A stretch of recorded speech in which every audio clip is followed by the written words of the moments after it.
Hey, what's going on, everybody, and welcome back. I am Van, and we are the LFR family. And I'm here with my baby girl, Naya. See, during this whole, hopefully you all are being safe out there, you and your families. Yeah, really take care of yourself and take this seriously, man. Take it seriously. So the bright side is we get to spend way more time with our family, right? That's excellent, right? Yay.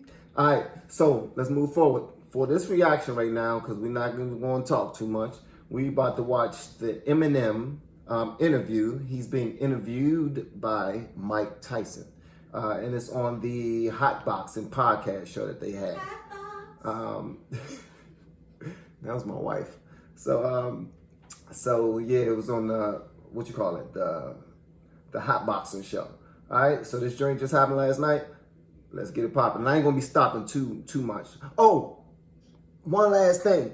If you are not already LFR family, I'm gonna need you to hit that subscribe button right there, Jack.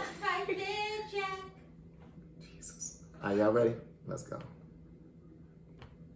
Dean Geislinger walks up to me. He's like, "Yo, man, you got one of those CDs?" And I was like, "Yeah." And I kind of just tossed it to him, right? Didn't think nothing of it. I didn't know that Dean worked with Jimmy Ivy. So he gave it to Jimmy. Jimmy gave it to Dre. And I get the call, and I'm like, oh, shit. You know, this is about to happen.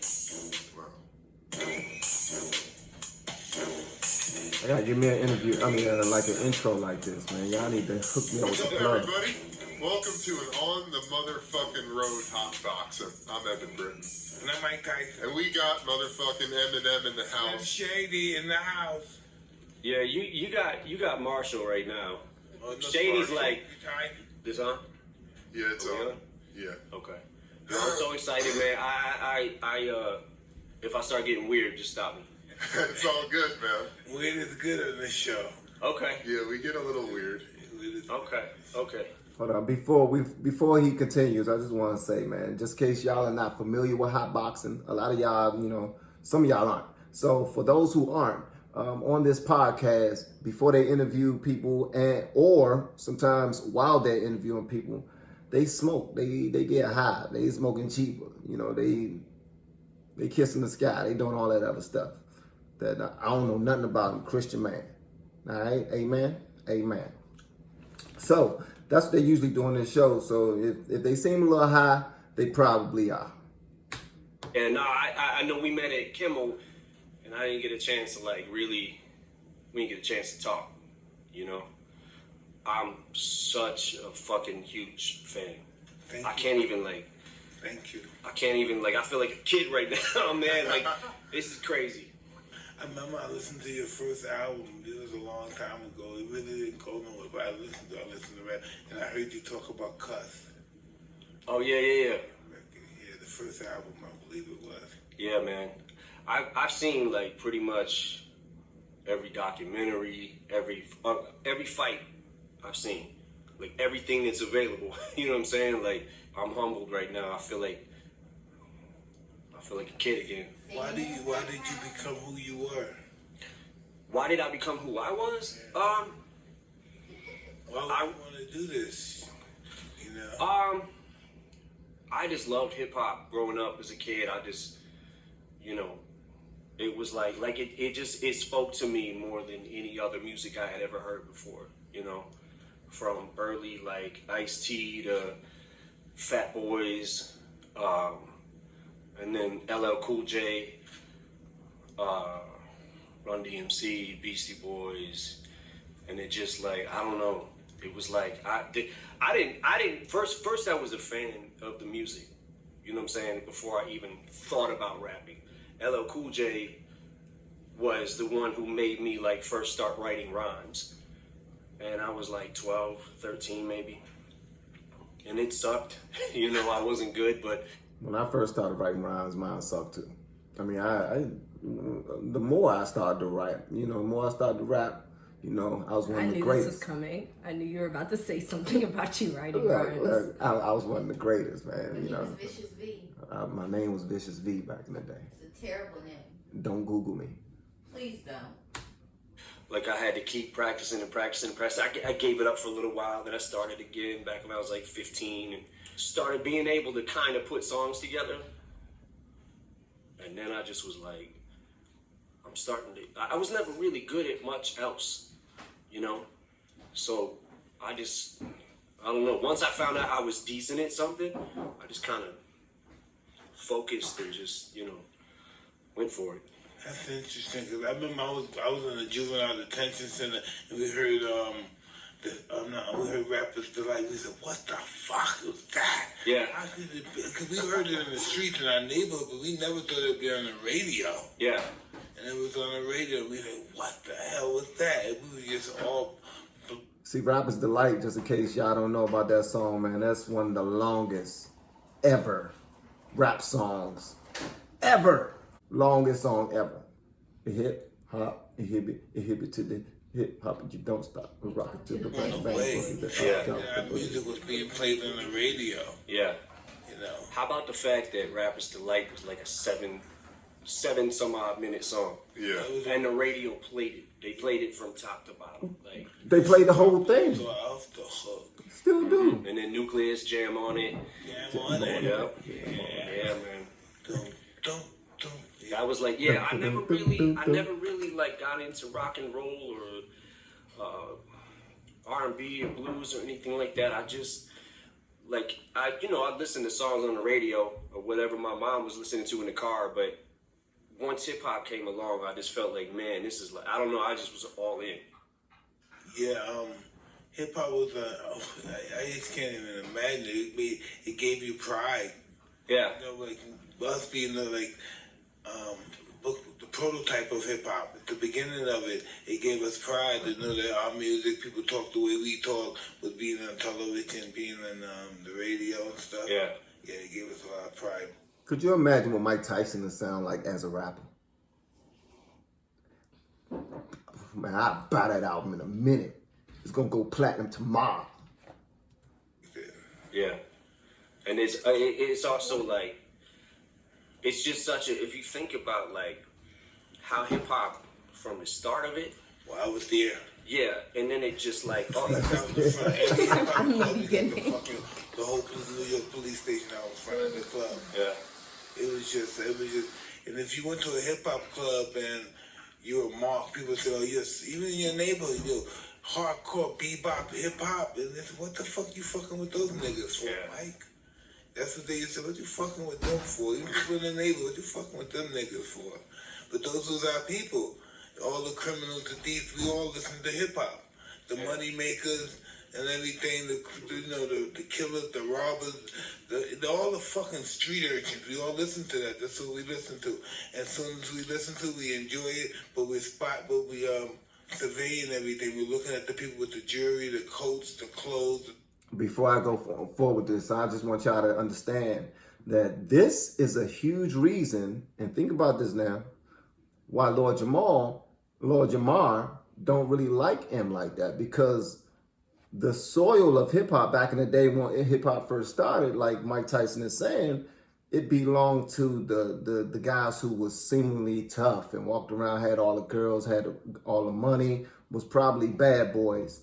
And then you have this white guy come along and he pretty much mainstreams it, like even more than the fake rappers did, like the Vanilla Ices and the Third Bases and those groups. And you already know Vanilla Ice, although he did make some songs that y'all probably love and know. I don't know who Lord Jamar is, but he need to think about his little opinions. See that? The wife said it, so you know it gotta be true. Yeah. And then we're getting ready to get them after the club is over. Yeah. And that's just what hip hop was about. All the robbers and thieves would come in there, they enjoy the music, but after it was over, we going to rob. We're going to rob. Yeah. Once Breakin' came out, the movie Breakin', and then Crush Groove and Beat Street, man, it was like, it just put the whole culture of hip hop on the map in a place where you could see with the music. You know what I'm saying? You had the visual, and you had you know graffiti. You must say, this is my way out when you saw that. I didn't. Getting good. You must say. FYI, Turbo can get it. Turbo was on Crush Groove and all these dance joints where they was pop locking and stuff. It was a time where I tried to get out there on a cardboard box. It didn't go very well, but you know, I just stopped that part of my career. Turbo and Ozone could have got it back in the day. That's all I'm saying. Not for me. My way out. When I started being able to put songs together, and I started like, you know, figuring out like, well, I might be almost as good as that rapper. You know what I'm saying? So I'm gonna keep going. And then I start, you know, I learned so much. Like I studied. How old were you when that started? Hip hop. The first time I heard anything, my Uncle Ronnie brought over a tape. Y'all remember Uncle Ronnie cleaning out my closet? He was pissed off at his mother because for Uncle Ronnie. I mean, no daggone sense, man. Shout out to Uncle Ronnie. Oh, is he R.I.P. Uncle Ronnie? Yeah. The Breaking soundtrack, and it had Reckless on it from Ice-T. Once upon a time, a DJ's task was just to play records. What more could you ask? I know Colors. Yeah. Colors was hard. My Uncle Ronnie started liking rap before I did, and then he kind of introduced me to it. And right around that time, I think, the movie had just come out, and I saw the movie, and I was like, yo, I love it. And it just, I don't know, it just spoke to me in a way that no other music had spoke to me before. I understand that. How old were you when you first started putting it out there? Like started rapping or doing rap battles? Well, I had a weird trajectory. Like I was afraid, like I was afraid early on, like 15, 16 years old. I was afraid that to go into any clubs or anything like that to say my raps because I felt like I wasn't good enough yet. So I had to get to a certain spot. And then I was trying to I was just making songs. And Can y'all imagine him ever being in a position where he wasn't good enough?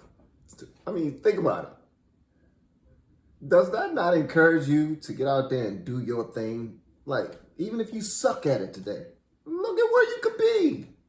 That's true. That's crazy, man. My daughter teaches, and this is something that you would tell people, man. You want to not do well at first, but then keep on going. You can be at Eminem status? Come on, bro. I can't imagine him not being able to rap. That's just me.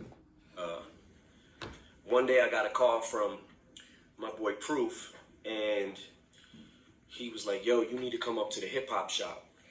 And I was like, what is the hip hop shop? And he's like, yo, just come to the hip hop shop, write something, come up here. And Proof, remember Proof, Nani? He ran shit in Detroit.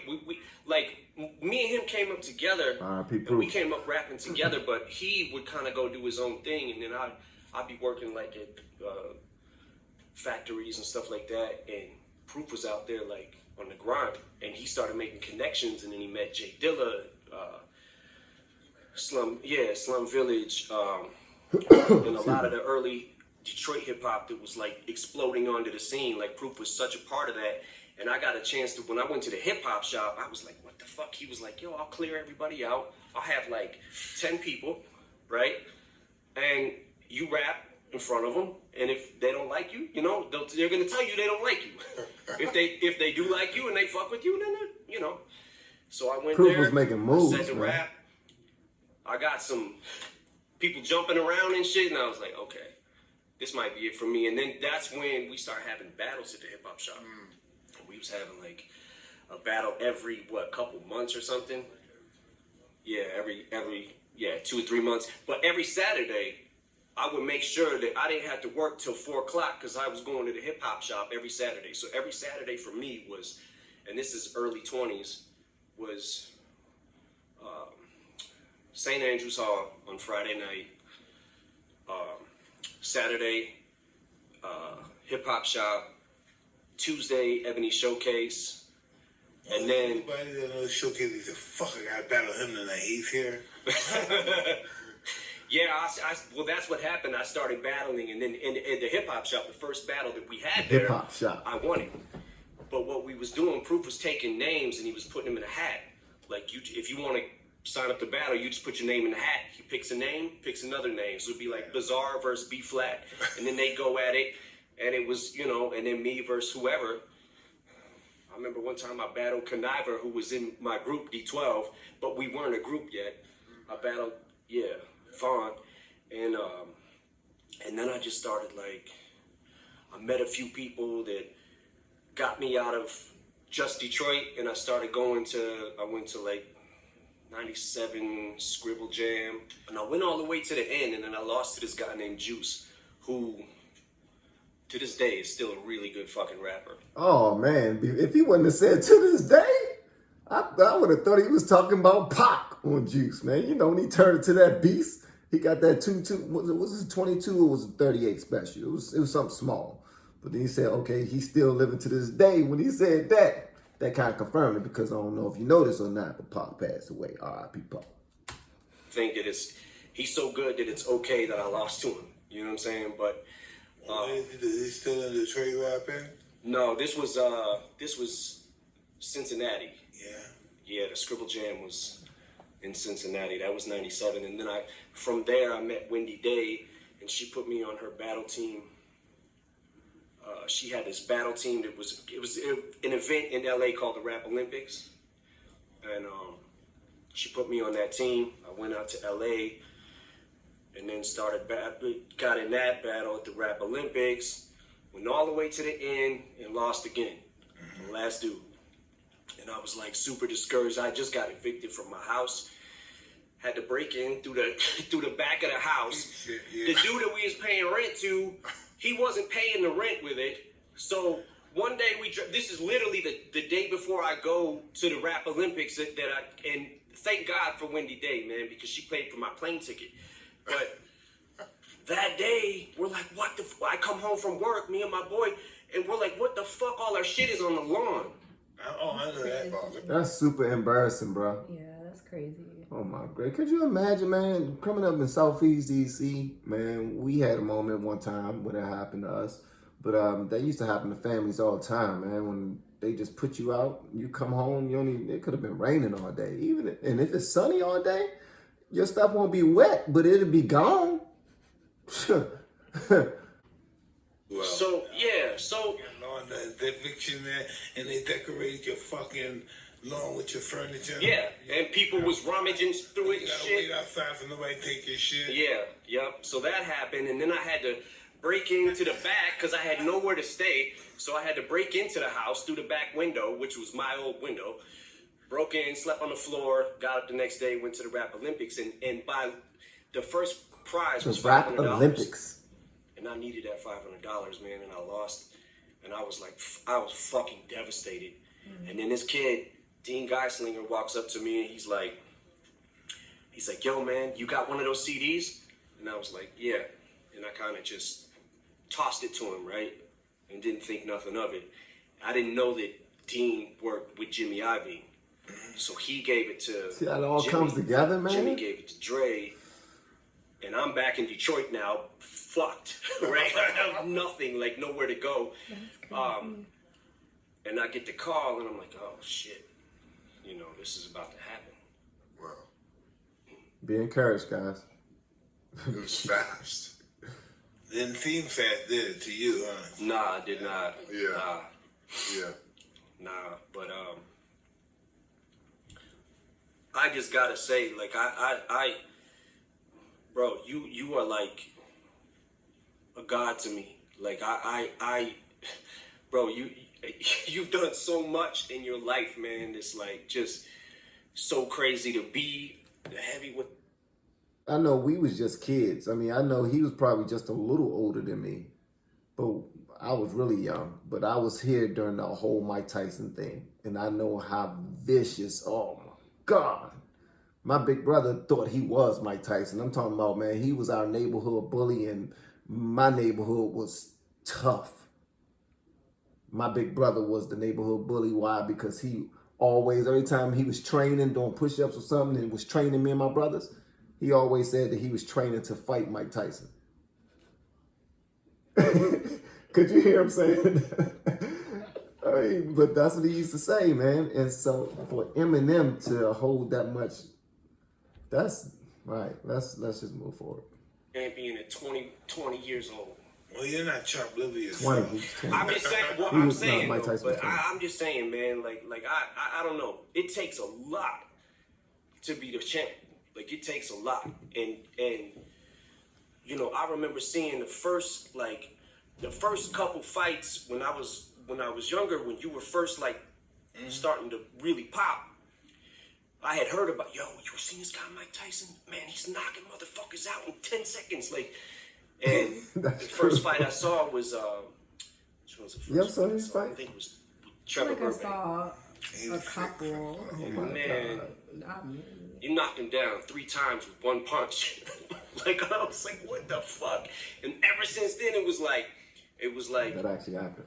when you fight, 10 seconds. somebody's getting knocked out. Sheesh. It's just a matter of what round. That's true. You know what I'm saying? And like, It comes from humble Nah, that's beginnings. true, You know, man. I had to, in order to be the champ, I had to get beaten a couple of times. yeah, I had to learn.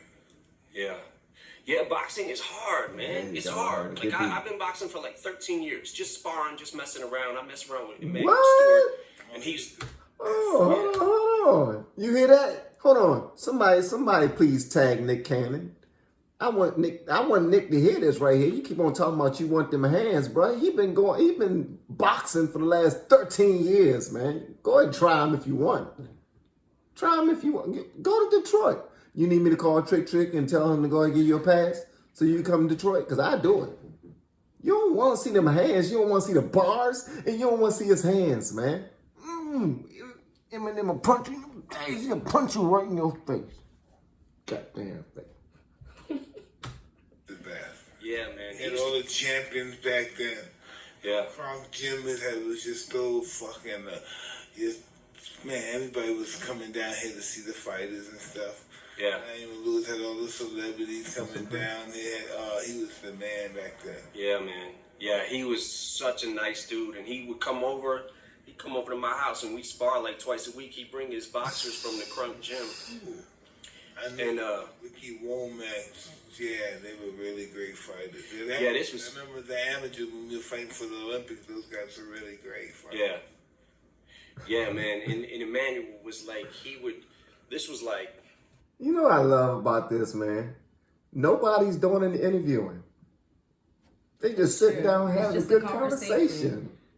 This is not an interview. This is 2 guys who were, one was at the top of his game and he is still the people's champ. If you Google the people's champ in boxing, more than likely Mike Tyson gonna come up. And then you have Eminem, who is, y'all already know his level, man. And they are just in awe of one another, and they got their own stories this is dope right here. I prefer this right here. It's a real conversation, man. Although Mike seemed to be trying to converse a little more than him, but that's 12, 13 years ago, right? So he would come over, he would show me the basics, and it took a lot for me to look. It took a long fucking time for me to just learn the basics, right? So then he started like after a couple months of us doing it, and they were just like, you know, up and coming kids and stuff like that would, you know, and just you want to spar with them, and they're like, okay, cool. Yeah, for sure. So I got a funny little story. spot with him. So he's bringing his boxers, and we're probably like 6 months in, and he's bringing his boxers like every week, right? And I'm getting my ass whipped, but I'm staying with him, right? I'm getting some good hits in. I feel a little bit good about myself. So one day he comes over, and he brings his boxer from Crunk, and I'm in the house, and I remember like I was on the phone or something. So when I came out, the dude that he brought had his headgear on, right? And and I'm like, oh, okay, I guess he's ready. So I put my strap on, my headgear, and we're going at it, and he kicked the shit out of me. Fucked me up. Hey, man, hey, that's gonna happen. That's gonna happen. I've been telling, I tell you I got beat up a few times. Yeah. See, hey, look, Let me tell you something, man. That's what you need to be the most proud of. The fact that you got your ass beat. You got up to fight again. That's it. Even if you got up and ran, you got up. Because it's a scary sight to see somebody get knocked out. I'm trying to tell you right now, man. My gracious. But I tell my kids all the time, man, I lost a few. But, man, that's good. See, this honesty, man. I like this honesty in this interview, man. So after we're done, we go like 3 rounds, right? I don't think I got one hit in. After 3 rounds, he takes off his fucking headgear. And I said, man, how old are you? He said 14. What? I was like, man, I fucked up. Okay. I wasn't expecting that. Gravy is 14. My daughter is 14, bro. I can't see. Nah. What? He was 14. Okay, I guess because my daughter is, you know, she only like 5'2", 5'3", or something like that, and I look at a 14 as looking that way. I can't see a 14. Knocking people out. Knocking him out like he whooped your ass for 3 rounds and you ain't getting 1 lick. Come on, bro. Not 1 lick. Pause. I'm done. Yeah, man. You know, it's funny when you say that because some fighters just they mature early. They maybe at 14, 15, they may be the best they ever been, and they're not good anymore. Yeah. That's just how it is in life with people.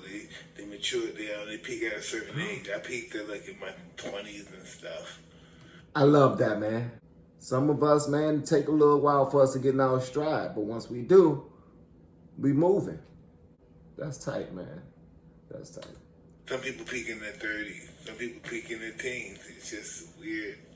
I feel like if you hit me, I'd probably die. Like right What? now. Where'd that Like, come from? I still feel like you could get in there and just fuck people up. Wow, listen, you feel Like you got holding it in the whole video. He said, man, tight. Look, Mike, we've been talking for 17 minutes, but I've been wanting to say this to you, man. I think you're a woman.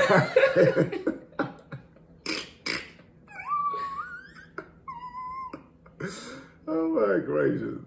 He said, man, I think you will get in there. F people up, man. What? mentality to feel like I have to fucking kill everybody's family and stuff. That's how I used to be, too. Yeah, but I mean, I still feel like you still look like you could punch a fucking brick wall holding that bitch. I saw recently, Nani was showing me a video you did where you was just He's so around. serious. You was trying to show these dudes how to... Yeah. And how you jump to the side real quick, jump to the other side. Like, man, he could get in there right now and fuck up anybody. Well, because with a lot of people say, Mike, let's fight. You just believe that, you know, you can fight at any age fighting. Fighting, yes, you can do forever. If you have the desire to do it. Fighting's all about spirit. If you want to do it, you can do it at any age. That's everything, not just fighting. But it's everything. like, but nobody knocked people out in the way that you did. Like people got knocked out by other fighters, but it was like when they got knocked out by you, they got knocked the fuck out. That's true, bro. They'd be woken up. My life gets better. Yeah. My life gets better. Gets better. And so I love hurting people now. Yeah.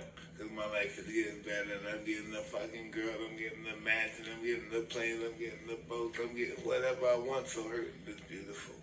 And my perception of my life at the time. Yeah. He's so honest, man. To be a fighter, though, it's like you gotta. It takes a special kind of person. It takes a special kind of commitment. You know what I'm saying? Commitment is it's almost like you almost have to give your happiness up to accomplish your goals. Right. Because you're gonna when you do it in anything, if you want to be the best garbage can collector in the world, anytime you want to be the best in the world at anything, it's gonna be disappointment. Yeah. Yep. There's a lot of competition. And there's going to be guys that peak at a younger age that he's going to blow you away when he's a kid. And then you're going to deal with a guy that blows you away when he's an old guy. Yeah. And then it's going to come to the time when you're experienced enough, the next thing you know, you start blowing everybody. Give this man his roses while he's still alive, bro. If you know Mike Tyson from how he was when he first came in the game, think of your most cockiest, like when you get in that ring, man. He, in his interviews, he was just like, man, I'm going to kill him. I'm going to eat his children. Like he used to say but now we looking at nothing but wisdom, man. Like all he's doing is spitting facts. Like nothing but wisdom, man. Look at him. He even got all the grays and everything. He The look wisdom look. Yes, he got the wisdom look, man. And he kicking knowledge to M. That's really passing it down right there. Because from one great to another, man, yeah. Their turn. Yeah. You know, that's just what it is. Everybody gets their turn. Yeah, but it's like you're right though, because like for me, rap is like a 24/7 job, and it takes a lot of dedication, right? And you to stay sharp with the pen and stuff like that. But it's a different kind of discipline to do that. You know what I'm saying? Like, and the balls to get in the ring and fight in the first place. Listen, you know why I hate to love anybody that gets in the fucking ring, because you just think about it. As human beings, what fighters do, we avoid all of our life getting into a fight. And that's what a guy does every day of his life. He fights every day of his life, and we avoid that shit. Yeah. It's humiliating if you're not on the right side, and if you don't know how to fight and then you still win, it's humiliating. Yeah. Because you're gonna get hurt. You know, so people avoid fighting. You know, Yeah. it's not normal. People are not supposed to fight. People are not structured to fight. Our hands are not developed to fight. Even for boxers, they break. That's why we have to wrap them up and everything. We're just not, human beings are not designed to fight. Shout out to the concussion protocol that's being placed all over sports. It wasn't like that before. And please, if you know somebody who plays rugby, ask them why they out their goddamn mind. Huh? Why are you out your mind? I don't get that. A fist is not made to hit nobody's head. A head ain't made to be hit by no fist. And you damn sure ain't made to be tackled with no helmet on, rugby players. Like, I didn't expect that. I'm just saying it's okay. Hopefully y'all understand. Okay, let's go. Do it. All this is part of our DNA. To kill one another is just DNA, who we are as part of our. Any form of murder is a form of self-hate. Yeah. You know, when you kill another person, it's you reflecting on yourself, how you feel about yourself. Yeah, it's interesting though. It's like, you know, boxing is just like coming up when I was a kid, I got my ass kicked a lot. I fought, I lost, I fought, I won. You know what I'm saying? And and there was a point in time where I started getting enough fights and winning enough fights that I felt confident until I started learning some of the fundamentals of boxing, and I'm like, I don't know shit. I know nothing. Like, listen, we all believe in here that if you get involved with boxing, it's a tough man's sport. Boxing's not a tough man's sport. A tough guy's gonna get hurt in boxing. He's gonna talk funny at the end of the day. Yeah. No one's gonna understand him. This is a thinking man's sport. Only the smartest win. yeah. When you get Wisdom, hurt, man. Yeah. only the smartest win. Tough guy is not. This is not a tough man's sport. Yeah. No, look, man, I also know you got a heart, so it's like you fuck somebody up and then feel bad later. Yeah. And you'd be like, because you'd be nice to him after the fight.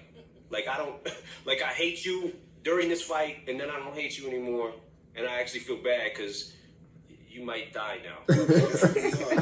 That's true though. You might die. We're like that. We're vicious, we're ferocious because of the fact that we lost before and we've been disappointed before. We don't want that feeling anymore. Yeah. The fact that we got to go back to Brownsville, you have to go back to 7 Mile.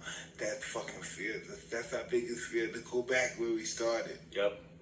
Oh yeah. Subconsciously, that's our biggest fear. Yep. And have to see those people who we grew up with and say, hey, I made it and I fucked up. I'm back here with these people. Yeah. Milton Berle used to tell, I had lost the fight and I was depressed, and Milton Berle said, what the hell are you depressed for? You know, doing bad is going back to Brownsville. You made $30 million. Why are you depressed? Yeah.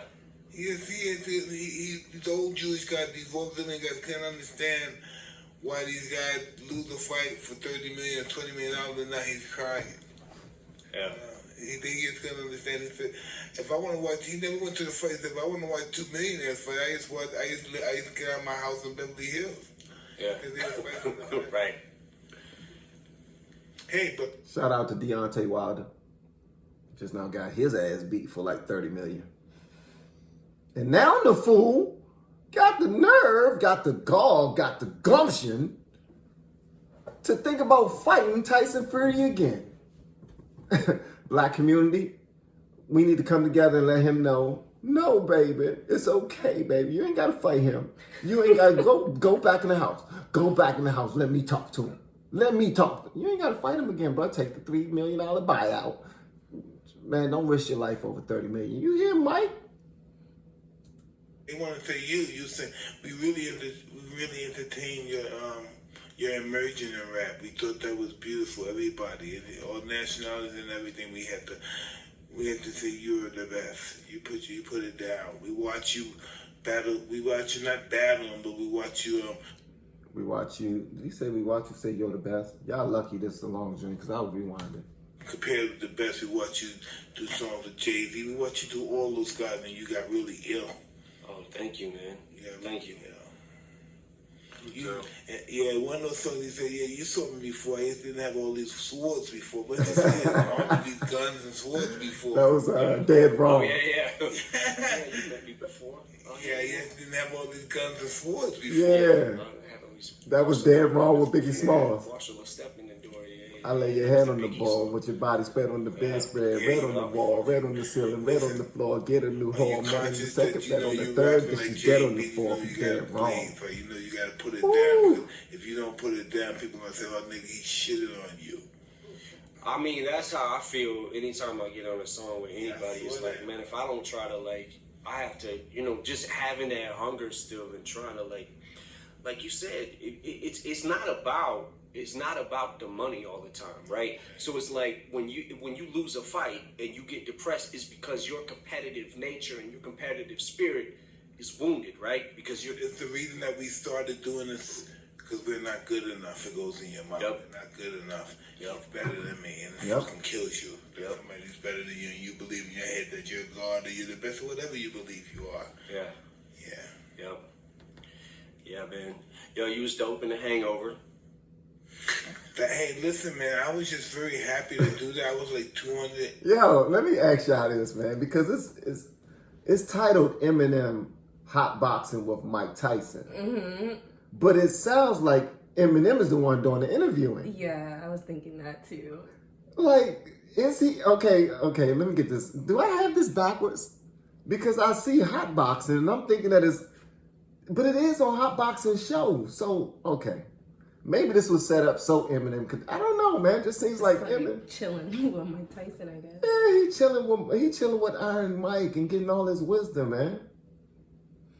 Like all these awesome open-ended questions that he's asking, but I thought it was gonna be the opposite. Okay, I like it. 80 pounds. I was on cocaine. I was just. That's what you I come had back my to? prostitute girlfriends at the fucking and this, what is this, a trailer with me. I was just living a fucking life back then. I had, listen, when I did The Hangover, I didn't know I went to the club. And, the clubs in Vegas, they let me in all the private stuff, And so when I went in this private spot, I saw these white people there, these white crew, and I was looking at these people. And then I saw those two girls. What's those two girls? The two twins. What's their name? Oh, They're I really forgot. rich. The Owen, what's the... Olsen twins. I was just gonna say the wicked. The old ones? The old ones. They are young as hell. They about 15 apiece. Nah, but they're about 25. But they 28? How old are they now? 30? They're not 28. How? I don't think they're 28. But they look old as That's messed up. Mike don't have no chill. I saw one of the Olsen twins that with these guys, and I'm and it's just open, it's closed to them. And then the bodyguard let me in. The guy, bodyguard for the club, he knows me all the time. I always give him money. And he lets me in, and we're chilling and stuff. We're coked up and we're drinking.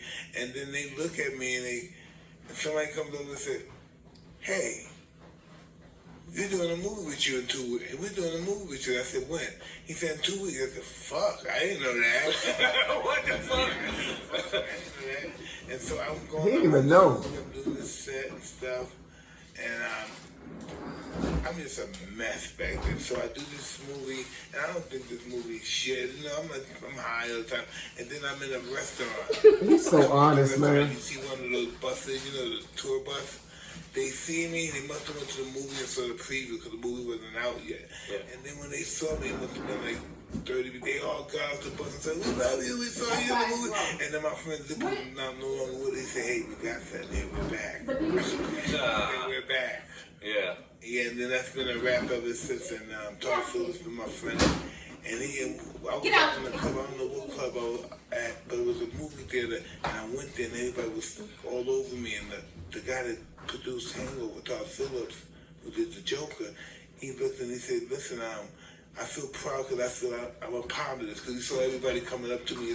He said, "I feel like I'm a part of this." You know, he was proud that everybody was coming up to me. And then next thing you know, he was, I can't tell you what we do next, but anyway, it's just, we became good friends. That's dope. Dope, man. Yeah, it's dope too because like I was like, holy shit, Mike can act. You know what I'm saying? Like, and then seeing the Undisputed, man, and hearing you tell them stories that I'm like, I so want to know about this. Yeah, you know what I'm saying? I knew the story, but they didn't know the underlying behind the story. Why did I do that? Yeah. Hell yeah. Getting ready to do round 2. Really? Yeah. Oh, round 2 is so much better than round 1. We did this all. Listen, this is really interesting. How do you do this? I knew you had to. So I'm on the show and I said good night, and it's 4,000 people. And when I say good night in Toronto, they all get up and they come to the stage. And they just want to touch me, and I don't know what to do. The security's not. Right. I don't want these people to think I'm scared and run off. I want to run, but so I just get caught in it. It was just overwhelming. It's just that people think that way about you. And in my mind, I always had a low self-esteem. I said, if these people think much about me, they must not be shit. You know what I mean? Why would you think about me? Because I don't think I'm shit. Yeah. You know? I went through a lot of that shit too, growing up as a kid, and just feeling like I wasn't good enough for anything. Like, whatever I did, I just wasn't good enough. And, yeah, man, it's a psychological thing, I think, that once you... Hold on, guys. For anybody who doesn't feel, who feels like that, right? Like, I just feel like I'm worthless. I'm not nothing in this world. Anybody who feels that and then finds something that they're actually good at, it's like I think that's what makes somebody go for that so hard. You know what I'm saying? Yeah. Like, I'm never good at, I was never good at nothing. I'm good at this. You know? The most successful people that ever lived in history are megalomaniacs, but they got a low self-esteem. Yeah. That's so true, man. That's very true. They got very low self-esteem. You know, I'm talking about the billionaires that are in the world and majority of the millionaires. But you got to understand too, that was one of the things that pushed them to standing out. It pushed them to wanting to prove to the world that, okay, you were better than me when we were kids, but when we're adults, I'm gonna be laughing at you. Don't get yourself down if you're trying to chase after a dream or a goal, man. If you haven't finished school, you want to finish damn school, go back to school. They don't think much about this stuff, but they think they're God on the other hand too. Right. You know, those are the most successful people. They're always challenging that doubt. Yeah. Making that doubt Always channeling. inconceivable. That's not true. But they still believe it's doubt. Right. Even though they proved that it doesn't stop them from succeeding, but they still challenge that, and it still bothers them. They still believe they're nothing. After they made billions of dollars, they still believe they're not shit. That's just how the mind fucks with us. Yeah, people also think too, like money just buys happiness, and it absolutely is not the truth. You know what I'm saying? Like, you gotta be right inside. Otherwise, none of this shit means nothing. No, absolutely. They get everything. Then this is something. This is everything. Fuck this. Bah. Mm-hmm. This is everything. I waste my fucking life for this. This is everything. Yep. Yeah. Yeah. Well, Em, you just blew the fucking roof off the Oscars. How'd that feel? Man, Are you surprised that they still ask you to come? One of his most inspirational. One of his most inspirational songs, "Lose Yourself," is the joint that he did on the Oscar. I actually, thought it was the fucking dopest thing I I've think seen that in a was long time, dude. thanks, man. But I'm gonna tell you why I'm making that face. Okay. Because when I went out there, everything was cool, right? I go through the first verse, and you know they had the pack where you're The mic pack? yeah, the mic pack Yeah. that you wear, you know, the clip onto your belt, and then you got the in-ears that go in your ears, right, so you can hear the sound. And I'm rapping, and all of a sudden I see between my legs the motherfucking pack swinging. So I'm like this trying to grab that shit. I don't know what they showed on TV. I ain't see that all over the gram. Man, I was like, so then I tried to stick that bitch in my, and I'm like, wow, I got no pockets back here. Fuck. Oh, So I'm rapping fuck. the lyrics while I'm doing this, and then I'm like, I'll be right back. fuck. By that time, the song's over. Oh. And I'm like, man, what the fuck? We rehearsed for that shit. I know the words to Lose Yourself, right? Yeah. But we rehearsed that shit extras just so we didn't fuck that up. And then that was the one thing we didn't plan for. And of course it went wrong. And I'm like, motherfucker. Yeah, dude. Nobody saw that. Really? Nobody saw it. No, you killed it, bro. You fucking killed it. Thanks, man. Thank you. Hell yeah. Thank you. I thought it was amazing. Yeah, I ain't nobody watched saw it because that. I got creeped out. I'm like, I don't want to fucking see this shit. I'm going to just get angry. Yeah, I know. Girl, dude, how old is she? Fuck. Haley is 23.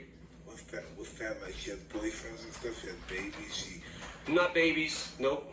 Just boyfriend. Shout out to Haley. And yeah, she's doing good. She's made me proud for sure. She graduated from college. 3.9. That's what's up. Good for her, man. Yeah, thank That's you. awesome.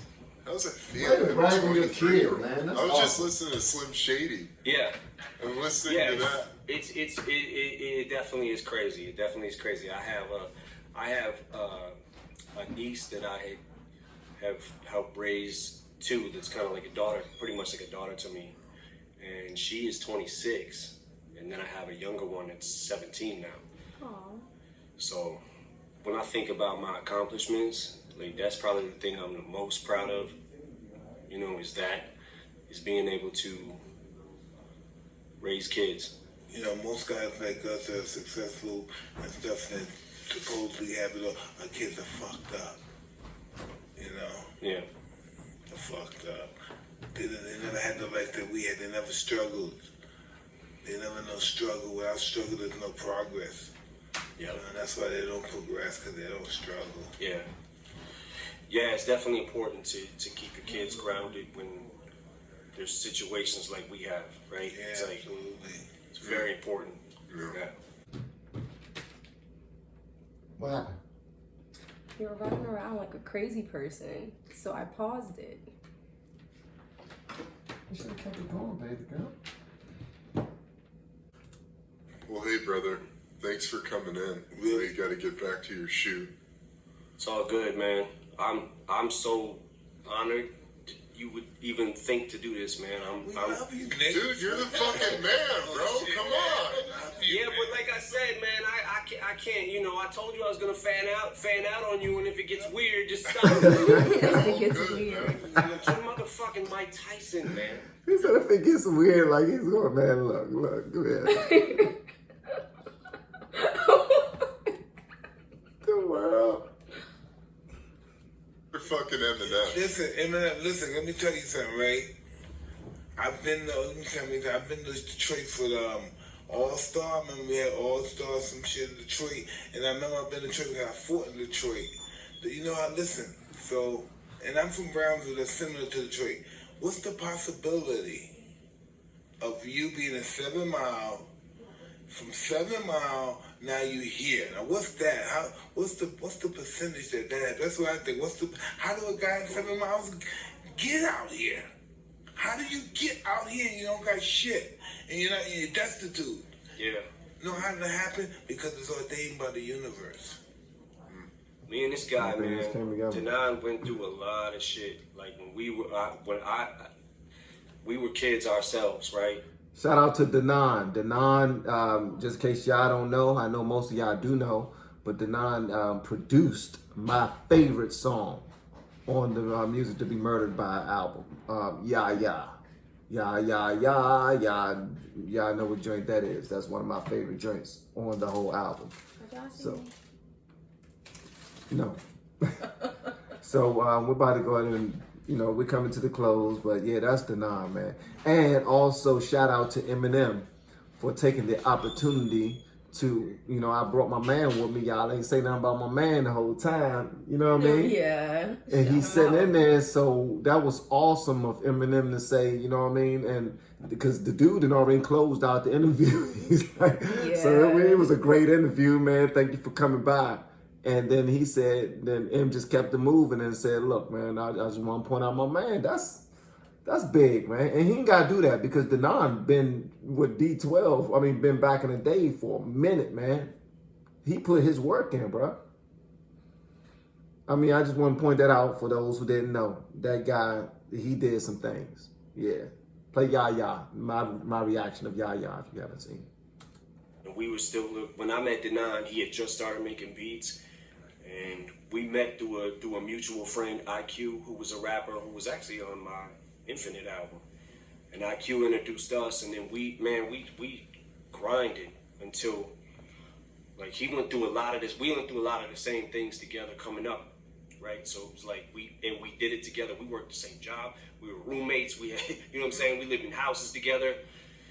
Your guys' success became because of your lifestyle.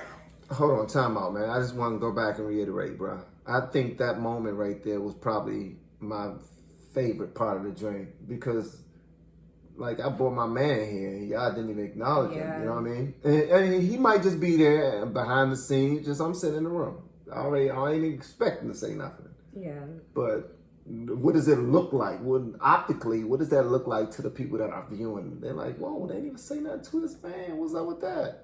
So yeah, man, I really like that moment right there. That was real genuine. Okay, and he already been exited out the door with the, thank you for the interview, but they love just continuing the conversation. It says a lot about his character. Yeah, I love that, man. All right, let's go. Success and fame, all that stuff comes from lifestyle. I changed my lifestyle. I stopped getting high. I stopped drinking. I stopped everything. I stopped fucking girls. I never had no girl when I was boxing. Yeah. I was too young. I didn't have a girl until I was like 19, 18 years old. But that's all I focused on. That's why I didn't want anything. I just wanted to fight. All I did was watch fights all day. Just from guys from 1890 to now. Yeah. That's when they box like this. That's all I did because that's all I wanted to be. That's all I knew. I knew all the etiquette about fighting, everything. Anything you asked me about fighting, I could tell you. How did it begin? How did it start? I knew everything about fighting. I remember, what was it? I saw a documentary where Customado used to make you, he would call out numbers. Oh yeah, the Willie. Yeah. The Willie. The Willie. Like, man, I'll never live to do that. That shit was crazy. Yeah, he was crazy. But, Yeah. a lot of his fights. Mike he's a different one, He's bro. so perfected, and if you're allowed to stay, you have to be crazy too to be with this man. Because I wanted to be the best so bad. Yeah. And only he could do it. Nobody could inspire me like him. I'm one of those guys. I'm a dark person. I come from a dark world. So nobody says me no white motherfucker. No one could inspire me like him. He inspired me to be better than what I was. You see how especially he look like he's getting pissed off, especially like no white motherfucker. Like he just about to start just, I'm like, whoa, brother, I ain't doing it. I wonder how M felt when because he kind of looked at him a little bit like, especially not no white motherfucker. Like, did you not forget that you're in an interview right now, bro? Like, calm down. I'm not the one that did it to you. Because hurt people hurt people. All right, There's no way I was going to be. If I was Mike Tyson, badass motherfucker from Brownsville, Brooklyn, I still wouldn't have made it. Because That was just Brownsville, Brooklyn. He made me believe I was the best fighter the world has ever produced. Yeah, but you did it though. Yeah. But you did it. And you were the best fighter. Yeah, but in life, that's not a good way to think. And fighting is good, but in life, it's reckless. Isn't that interesting? Yeah. To be successful in one field is disastrous in another field. Right. Yeah. Like with you were great in rap, but in life you were kind of shaky. Yeah. Oh, shit. I have an 8th grade education. Wow. No, it had nothing to do with the education. Did y'all know that? So all of a sudden, boom, they're in your face. People are judging you. We had a little weird self-esteem anyway. Now people are judging us, saying things about it, and we get defensive. And when we get defensive, we play into their game. Yeah. I'm sorry. 8th grade education? That's crazy.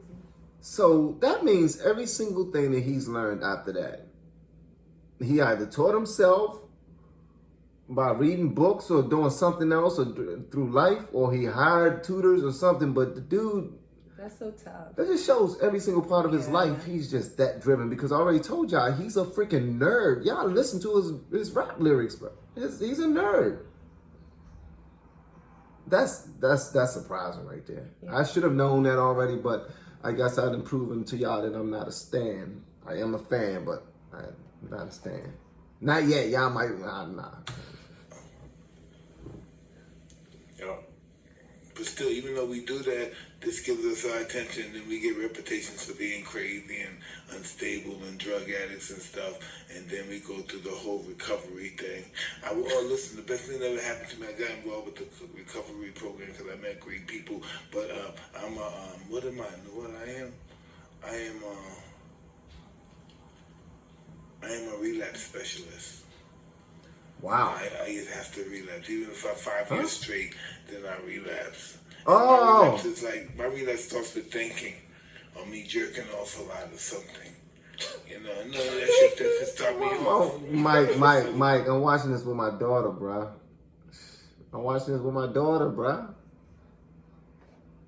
He just, the honesty in Iron Mike Tyson, man. Sheesh.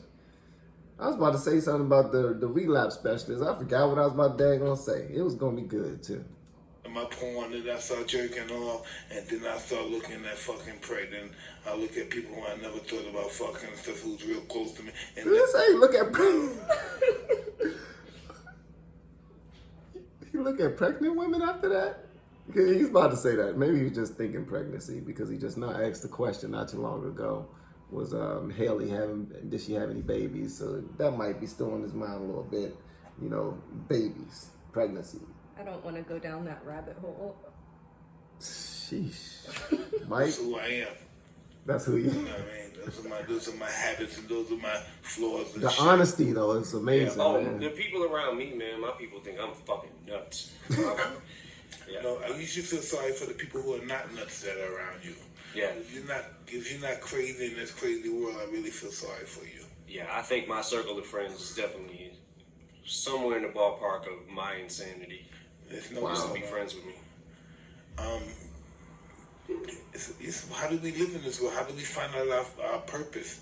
You're born, and most of us are born fucking in bad situations, and then we say, "Wow, what's wrong with us? Why are we here? Mm-hmm. Why did they put us here? Why we're not living like these people and stuff? And these people look down on us. And when we're around these people can call the cops on us, and the cops won't listen to us and listen to those people." Okay. When last time y'all seen somebody in a leather jacket? I just noticed that he's the only one. He's sitting up in there with a leather jacket. I swear to God, I noticed. I think this might be a little bit on the lines that. I think that's a question that should have probably been asked. I don't know. He got him the leather just now. For the next few minutes, that's all y'all gonna be able to notice that, man. He do got him the leather. That's a nice leather. He brought leather jackets back, because I swear to God, I can't remember the last person I seen in a leather jacket. I'm trying. Then you start saying, "Hey, I'm garbage. I'm nothing." Life showing me that I'm nothing, and then you run into somebody who you think your son and he tells you great things about yourself, and then you think you're great because this great guy told you great things about yourself, and then the whole perspective of your confidence goes to another level. Proof. That's how Proof was to me. So Yeah, that's man, proof. he was a godsend to me because I know that I would not have made it without knowing him, because he gave me he co-signed for me when I went to the shop, when I went to Ebony Showcase. He co-signed for me everywhere I went, and people respected him. His name meant something because they respected him, because he was the crazy. Listen, when Cuss told those South African guys, hey, said, listen, we have a black young man in this house. He's our family. You treat him the way you treat us. And he told everybody around there all those white guys, here's all these guys with power politics. This is our son. This is the, and nigga, my head was so big. He shouldn't have did. He never told me I was a nigga that you're not gonna make. He always said I was superior than everybody. You know, isn't that a trip? He told me I'm better than everybody. The reason why those people are bothering you because they're jealous of you. He never had put doubt in my mind that I was fucked up. Even though I believe that he just shattered that and beat me up. In my mind, I thought I was a demigod. It's crazy because that's the one thing you needed. That's the one thing you needed in your life to feel like you was special.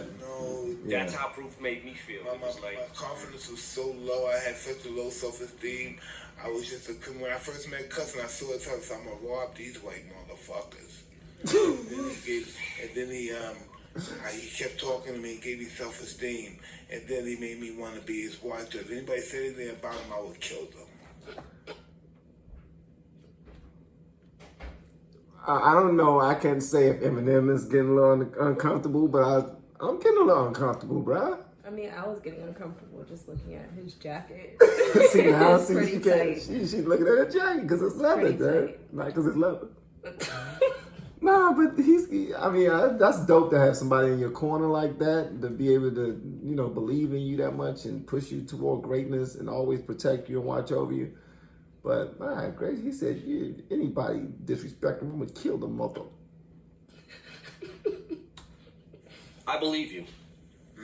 No, I'm serious. I believe you. I believe you. He said, I believe you. I believe you too. He made me feel something. He made me feel like something I never felt before. And I said, if anybody disrespect me, I would fucking kill them. That's just how Yeah, man. That's how you show your love, by killing somebody or hurting somebody for somebody. Yep. I gotta ask you, when you was going into like them early fights, right? When you first started coming up, when you walk into the ring, what is that shit like? It's really orgasmic. It's almost like you felt, did you feel like part of you nervous, like tense, but the other part like you gonna kill somebody? I'm not nervous, I'm scared. I'm scared. Yeah. Because I'm a scary guy. Because I've been picked on in my life. I've been abused all my life. People did anything they wanted to me. So I have natural fear of not being safe. Yeah. That's who I am naturally. That's how I am too, man. And I like day in, day out, because it's just one of them underlying things growing up in certain situations or dealing with certain things, man. It's like I'm very defensive in everything I do. I go into a crowded building, I'm defensive. I'm driving, I'm a defensive driver. It's just how I am. I'm always, I don't even pull in to parking spaces. I don't pull front, do I? Ever. Now that I think about it. I never pull into a parking space front ways. Back into that journey, man. Quick. No, it's in my life. That's who I am. So now I got it with this weird self-confidence and violence and stuff. So now I'm sadistic because I'm afraid I'm going to get hurt. Yes. Wow. Yeah, so it's like I gotta hit this guy. I gotta hurt this guy before he hurts me. Absolutely. Yeah. And not only do I have to do it spectacularly for more people who want to see me. I gotta do it spectacularly. The more I hurt them, the more spectacularly I hurt them, the better my life will be. See? Sheesh. And that's how my mindset was. Wow. That's crazy, though. Cuss love hurting people. other fighters. He loved breaking their ribs, their eye sockets, their cheekbone. Hey. He just loved. It looked like, it feel like Mike Tyson is looking through his soul, man. I cannot sit across from him for more than 10 minutes without thinking, man, I'm either about to get attacked or I don't know, man.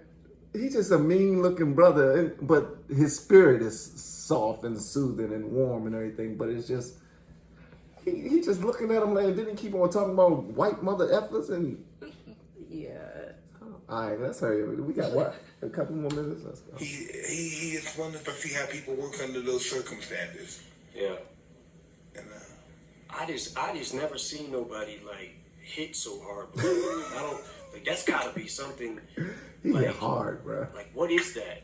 Like I got credit for my punches, but it wasn't my punches. It wasn't my punching power. It was the accuracy, and I was fast. So I got the punch there before the hard punches got there. He was fast. Foreman's a hard puncher, but he just pounds you, hit you in the shoulder, the arm, and fucks you up. I'm precise from hitting you here. I mean, everywhere I hit you is a reason, and normally I get the right results most of the time. yeah, it's like the way you sit down on your punches. And when you throw those hooks to the body and shit. The objective is for the guy don't see the punch. Those are the punches that knock you out. Yeah. You know? Wow. That's crazy though. Hell yeah. Well, dude, Yeah, I think I gotta head back. man, can I tell you something? I knew that was coming. That was the second time the show has been ended. That's the second time. Well, guys, you know, it was a great conversation, but we gotta go. Like, nah, we're not done. We're not done. This stuff, Yeah. and this is really cool. You don't have to thank me, man. It's equal. Like you coming here is like such a big. We were talking about it, and it was in the treatment. Mike Tyson knocks him out, and I'm like, we're not gonna get Mike Tyson. We can't get Mike Tyson. I'm like, if we get Tyson, like that's the top of the fucking Wow. food chain. That's the. That's how we feel about you. We feel like, God, this is the biggest fucking interview. I had to do everybody. Tony Robbins, all these fucking interesting guys and stuff. This is the best one. This might be my biggest interview right here.